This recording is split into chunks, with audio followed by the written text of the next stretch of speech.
Coalition, Ashley Shelton. And President and Director-Counsel for the Legal Defense Fund, Janai Nelson.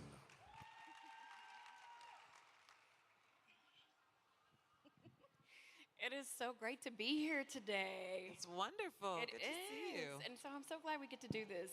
You know, Janai, the Legal Defense Fund is one of our legacy legal organizations in this country that's been fighting for equity and justice for some time. Can you share a little bit about what these redistricting wins have meant in the Deep South in context to all of the work that you do around the country on justice and equity?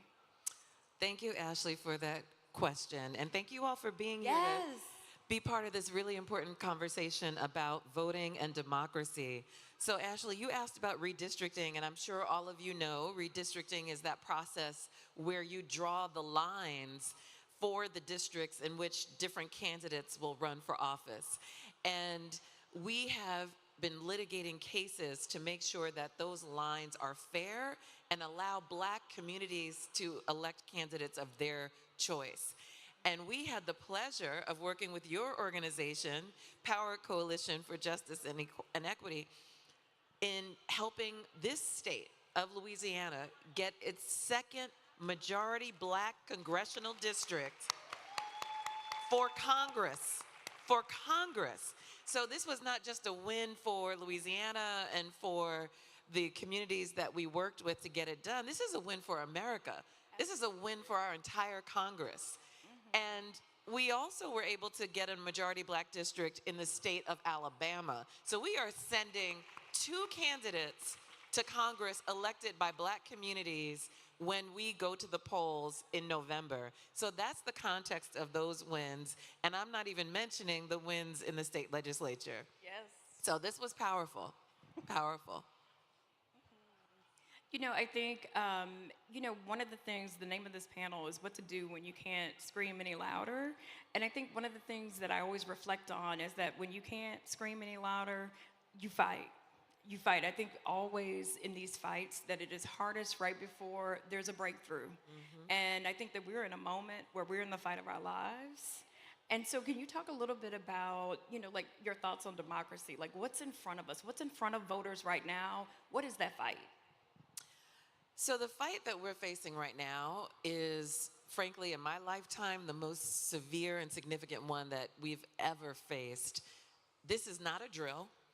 This is not, some comic relief in politics. This is actually our lives and our futures on the line. So I think this fight might be the very last one we do fight if we don't get it right. If we don't turn out, if we don't vote in vast numbers, if we don't snatch this democracy back from the clutches of extremists who want to take us backwards.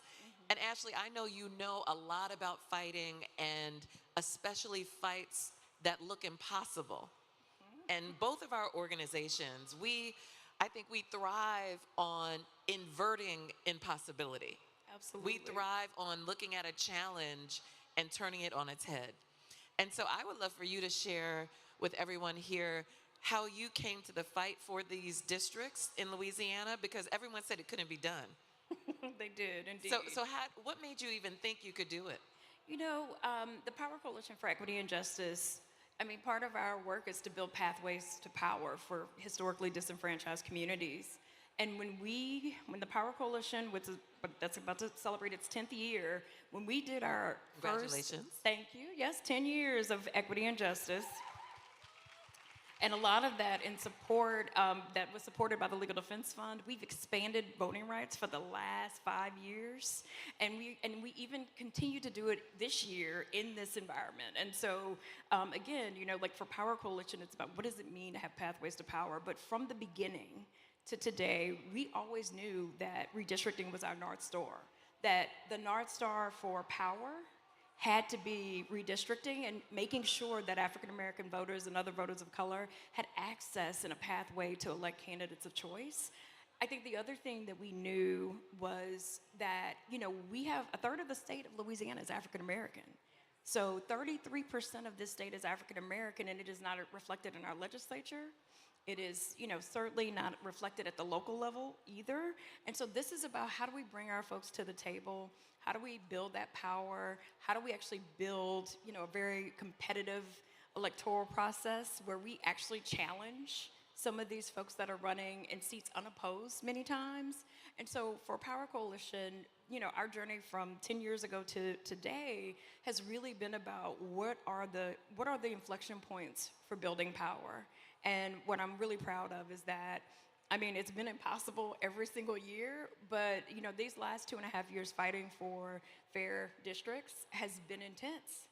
And also so grateful to Legal Defense Fund and your team, because we couldn't have done it without you guys and the Louisiana Legislative Black Caucus. And so thank you, because that's the kind of support that is needed to fight, and to fight strategically, and to fight with power. And so grateful to Legal Defense Fund for creating that space and allowing us to show up not just as one organization, but to show up as thousands of people, as well as institutional power. And so for that, I'm super grateful. Yes, this is the type of strategy that needs to be modeled across the country, because it is something that can be done.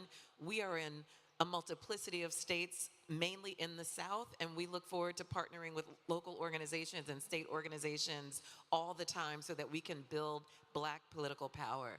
And so I'm wondering if you can talk about a little bit about the process and what we mean by power, because what enabled us to get this second Black congressional district, both in Alabama and in Louisiana. And in Louisiana, we also got 9 seats in the state legislature. 9 seats. Absolutely. Because of these new maps. And the way we were able to do that was working with existing Black members in the legislature who were representing the interests of Black people. So when you elect people to do this work, when you elect good people who are accountable to your community, you can build more and more power. So please tell us something about the work between institutions and the work with state legislators and Black legislators that leads to power building. Absolutely. I think that, again, it was like drawn to the impossible task of how do you build power when no one thinks it's possible? And I think for us, it's a no-brainer. And I think that as the Black and other communities of color, we have to stop being afraid of not only having power, but wielding power. And for us, yes, it is critical. We cannot be afraid of it. And we've been conditioned, let's be clear, for a long, long time to be scared of power. But at this point in time, we have no choice but to wield our power, which is our vote and our voice. And, the way that we got to work with the Louisiana Legislative Black Caucus, as well as attorneys from the Legal Defense Fund, Jared and Tori, to shout them out.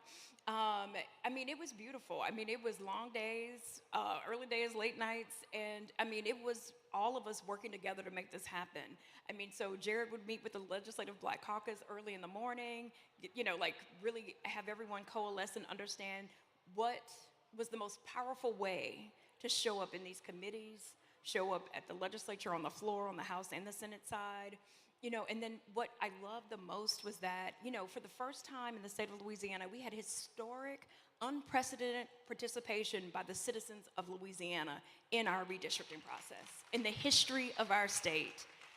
And so in addition to all the background work, the people of the state of Louisiana, this is their win, because they showed up and their message was clear from the beginning of the process with the listening sessions held all across the state, all the way to us ultimately being in court and finally winning and realizing this seat, was that they said, we want 2 things. One, we want equitable and fair maps.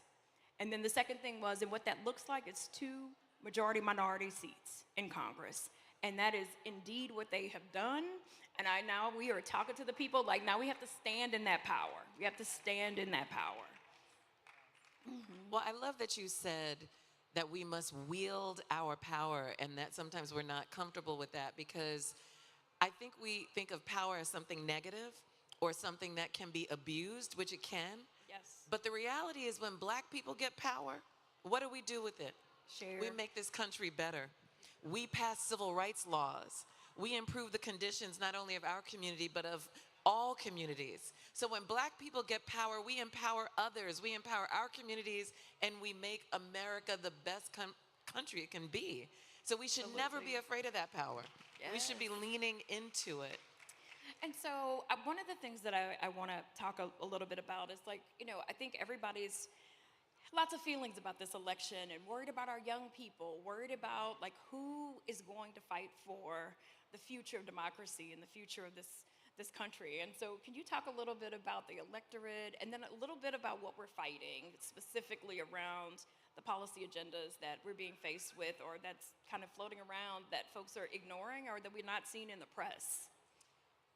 So that's a heavy question, but I think it's the question that's probably on everybody's mind.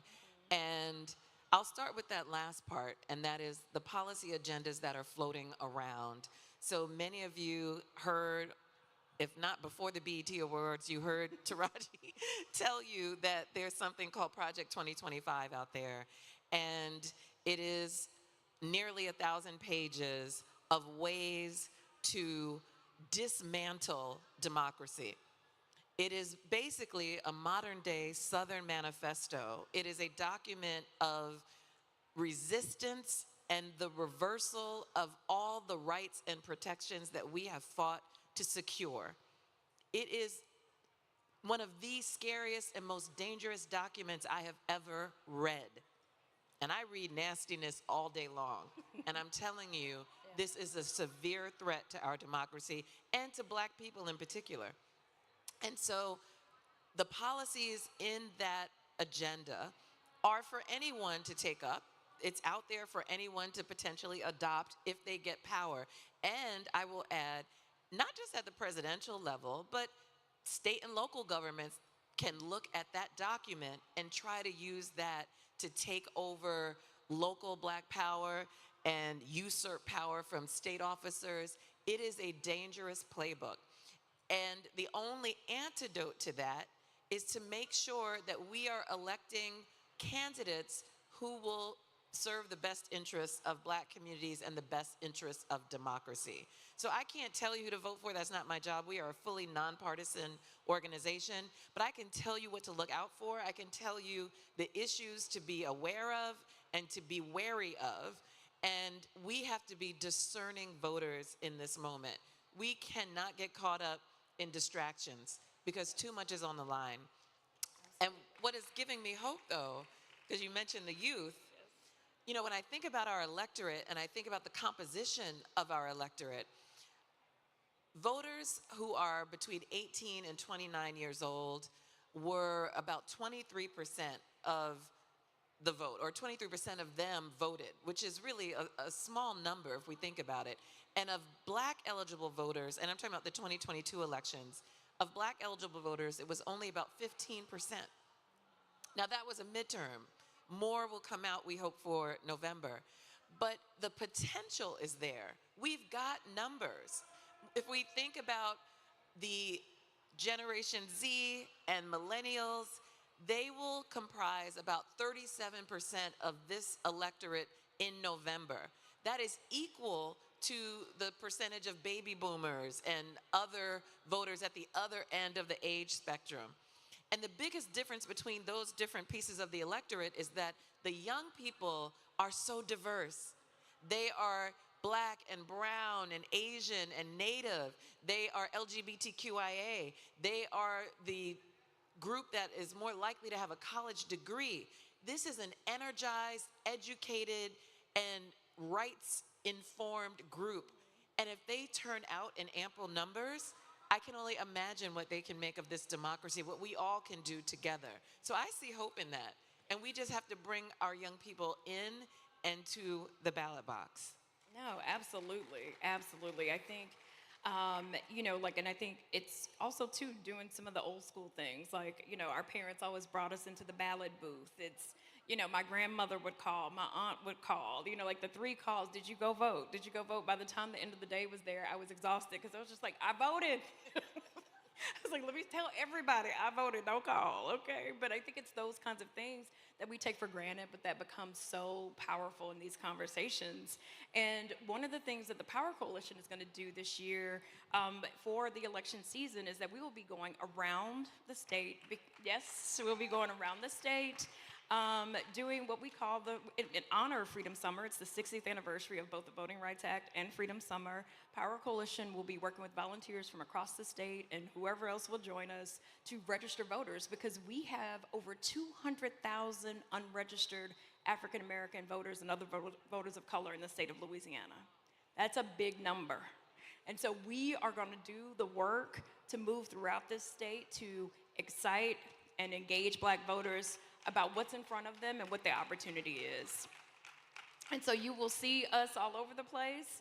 And if you don't see us in a community near you, then you call us and you let us know, and we'll try to accommodate as many stops as we can. But we think that, I think that that's, kind of a good place to, kind of close us out. Could you talk a little bit about, I think it's not lost on anyone as we celebrate the 59th and 60th anniversaries of all of these key civil rights moments. I think, it's not lost on any of us that it's 60 years later, we're fighting the exact same fights. That's right. I mean, we are in a moment of milestone. So this year is the 70th anniversary of Brown versus Board of Education. It's just been 70 years since we moved from racial apartheid to the freedom that we all have to be here in this lovely space and to be free to work and be educated anywhere we want. But we also see that there is an effort to reverse that. We are 60 years since the passage of the Civil Rights Act, where Title VII gives us protections against racial discrimination and other discrimination in the workplace, Title IX, Title VI, all these things that have carried this democracy forward are now being threatened 60 years later. And then, of course, Freedom Summer. So we look forward to joining you across the state in that partnership. We're going to keep it going. We're going to keep building power. But we can't just look back and commemorate. We need to make this a call to action and a recommitment to that work. We have to determine whether democracy is going to die on our watch or whether we're going to write the next chapter of democracy, whether people will be talking about us 60 years from now or 70 years from now and pointing to something that we did that was pivotal for this country. And so I feel like we have the model, we have the example, and we are building the power to do it. Yes, no, we are. And in Louisiana, we had an unexpected election that, fell flat, right? I mean, I think people, certainly have been frustrated with government and politics. But one of the things that, I stay and remain hopeful is that we do have the power. It's not a question. It is a fact that we have the power, but we have to show up. Your vote is your voice, is your power. And, and we're here to support in any way. Please go to our website at powercoalition.org. You can get any number of resources. We will have ballots from multiple cities throughout the state we will have printed and on our website as well. And so please reach out for all of the things that are going to be helpful. We provide rides to the polls. We have lift codes, all the things. And so again, all of the organizations around this country are working really hard to make it so easy for voters to engage and just appreciate the support of the Legal Defense Fund, working with us, supporting this work, and then also standing with us, continuing to stand. And so looking forward to be with your team across the state of Louisiana, helping people engage and have their voice and their vote and their voice heard. Well, thank you. I know that there are people who are outside of Louisiana here, so let me give you all a resource as I close, and that is go to voting at NAACPLDF.org, and you can find out if you're registered to vote, where to register to vote. You can find out information about new voting laws in your state. There's a whole wealth of resources there. And I just simply ask that everybody get a plan to vote and then knock on your neighbor's door and make sure they have a plan. Make sure you have a whole group project going on how you are going to turn out this election, because everything is on the line, and I have every confidence that we can meet this moment with strength and power. Thank you. Thank you. This has been a great day. Thanks for having us.